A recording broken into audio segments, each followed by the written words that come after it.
What's going on, everyone? Welcome to the next instalment of my trip to the United States of America, and today's video is on Indianapolis. But first of all, there's a couple of things I want to discuss. First, I hope you like my new background. This is obviously a recent shelf that I've put up in the last couple of weeks. But most importantly, I'd just like to thank you guys for the continued support that you give to Pizarro's pieces. Not just subscribing to the YouTube channel, but also liking the Facebook page, following the Instagram and Twitter. I did a show the other weekend in Medway, Kent, a Comic Con, and I had quite a few people come up to me saying that, you know, they watched my videos or they liked my Facebook page, and you know, that I bring back memories, and also not just that, I've obviously the support of people buying stuff, because you know, Pizarro's pieces, you know, it is a business. I do deal in toys, predominantly 80s. So this YouTube thing is a completely different side to what I do. This is more about the personal thing, like the toy hunting and my personal collection and just retro and nostalgia in general. So I'd like to thank you guys for the continued support. I'd also like to thank Daniel from Oddpod. Now, if you don't subscribe to Oddpod, I'll put a link in the box below. Daniel at Oddpod has nominated Pizarro's pieces for YouTuber of the Month. Now, I'm not exactly sure how this works, so I'm under the impression that this channel, so I'll put a link for this in the box below as well, run this YouTuber of the Month. So it's basically it's to do with YouTubers who do channels on retro games and retro toys and just retro geekness in general. So Daniel won YouTuber of the Month. Oddpod won YouTuber of the Month last month, and he has to nominate 5 people, and he nominated me. I'm quite privileged because I'm very new to YouTube, as you guys know. I've only been about a couple of months, and some of the other guys that he nominated have been around for, you know, probably 2-3 plus years. So yeah, I'm privileged. I'm going to put a link for that in the box below as well. So if you guys want to vote for me, you can click on the video and you just write in the comments, you know, a vote for Pizarro's pieces, or just write Pizarro's pieces, and it classes as a vote. Now on to Indianapolis. So in the previous 3 videos I was in Chicago, and the toy hunting was going quite well. Unfortunately, Indianapolis didn't quite live up to the same hype. So when I planned the trip to America last year in 2016, I kind of wanted to do like a U-shape of the Midwest, and it wasn't all about toys. You know, it was a journey for me to go and experience something different, because I went on my own. I've never done anything like that before. Toys were going to be a big part of it, a big part of the journey. So I'd obviously done my research. You guys know this, as mentioned in the Chicago videos. I've done my research in Indianapolis, and there wasn't really too much there. It was a very, very quiet city. So the first place I went to, I had to get a bus out there, because Indianapolis's transport system wasn't too great. So this place I went to, I had to get a bus, jump on a bus. It was about 20 minutes north of Indianapolis. So when I googled it, the place was called Space Closet Collectibles, or Closet Space Collectibles, but when I got there they changed their name, so they were under new management, so they were now called the Toy Drop. So here's a little quick video of me walking around in the Toy Drop, and then we'll come back and discuss what I found.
watch this road boy.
You can see from the video there was quite a lot in there. You know, it wasn't an empty shop by any stretch of imagination, but they didn't really have too much what I was interested in.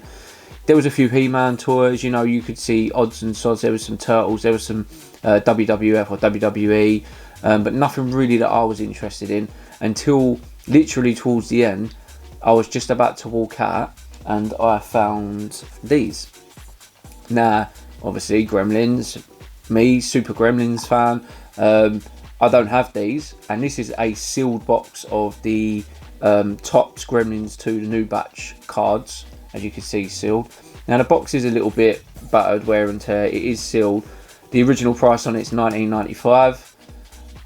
I paid $30 for these. Now at the time I didn't really think about the price. Looking back at it, I probably overpaid a little bit. $30 for a pack of cards is quite a lot of money. But then saying that, $19.95 back in 1990 was a lot of money. I mean, I don't know who would have paid $20 for these 27 years ago. But I needed to have them. I hadn't spent any money, and it was kind of like, oh, I need to buy something. It got to that point, so I was pleased with them. $30, yeah, maybe a little bit too much, but happy enough. On my way back from the toy drop, again, I'd done the research. I found a flea market, an indoor flea market. So from when I'd been watching people on Instagram, like the Americans and stuff that I follow, I knew that flea markets could be, you could find some treasure there. So I was thinking, oh, this is, you know, really, this is going to be really, really good. Unfortunately, it was very, very disappointing. So I ain't going to put any footage up of it, but 80% of the booths that were in there were either closed or empty. There was a lot of empty booths. It might not be quite the season for it, but there was toy booths in there, and I could see the toys, but they were caged off, a lot of them, and I couldn't buy them. So yeah, that was quite disappointing. But there was a couple of booths open, and I did manage to pick up one thing. So for you guys that ain't familiar with this, this is a very incomplete Tiamat dragon from the Dungeons and Dragons cartoon. This was made by LJN. So any of you that follow me on sort of Instagram and social media will know that I've got a complete Tiamat with wings. Now this is missing heads. There's meant to be sort of two heads there, and obviously the wings are missing. But this is a really rare toy, and I paid $10 for this. So, you know, I asked the guy, I said how much, when he went $10. I thought, even though it's very incomplete, it's such a rare toy that I thought I just had to pick it up. And I thought that maybe someone could use it in the future, or perhaps do a restoration job. I might speak to Dave at Toy Polloi. If you don't follow Toy Polloi, I will put the link for him in the box below. So Dave, his channel's very interesting. He does a lot of restoration jobs on vintage toys like Star Wars and Action Man and, you know, He-Man and stuff like that. He shows you how to fix them. And Dave was kind of like the first person I spoke to when I came on YouTube. Gave me a lot of advice in regards to what cameras, you know, what software to use and stuff like that. He's a great guy and he's got great videos. So yeah, Dave, if you watch this, I don't know if you can, you know, do something with Tiamat. The only problem is the the wings can become a bit costly, but the heads do pop up on eBay every now and again, and they're not that much. So if that's a job for you, let me know, mate, and you know, Tiamat could come your way. Anyway, on to the next shop. So I've been to the toy drop, I've been to the flea market, and the following day I went to the next shop, which was literally the only other shop within reasonable distance of where I was staying in Indianapolis. And this was called D's Vintage Toys and Collectibles. Here's a quick little clip.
As you can see from that clip, a lot of stuff overpacked with toys, quite dark at the back because the footage is not super great, but they did have a lot of stuff. There was a lot of Masters of the Universe, a lot of Mask, a lot of Star Wars.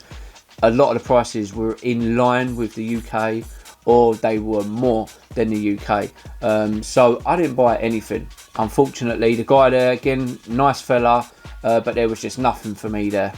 So I passed on buying anything. A lot of sports figures there. A lot of the American shops, toy shops, seem to have, you know, the basketball figures and the baseball figures, obviously of no kind of interest to myself. There was just nothing there for me. You guys know I'm always looking for particular toys or memorabilia, and these Vintage Toys and Collectibles just didn't have anything. So overall, Indianapolis was quite a disappointment. Lovely city. I ended up going to a concert there, and you know, it was more of a chilled out time in Indianapolis than what it was in Chicago. Once again, guys, thanks for watching and thanks for the continued support. If you don't subscribe, please consider to do so. And you obviously can catch me on Facebook, Instagram and Twitter under Pizarro's Pieces. Until the next video, guys, where I'll be in Cincinnati. See you then.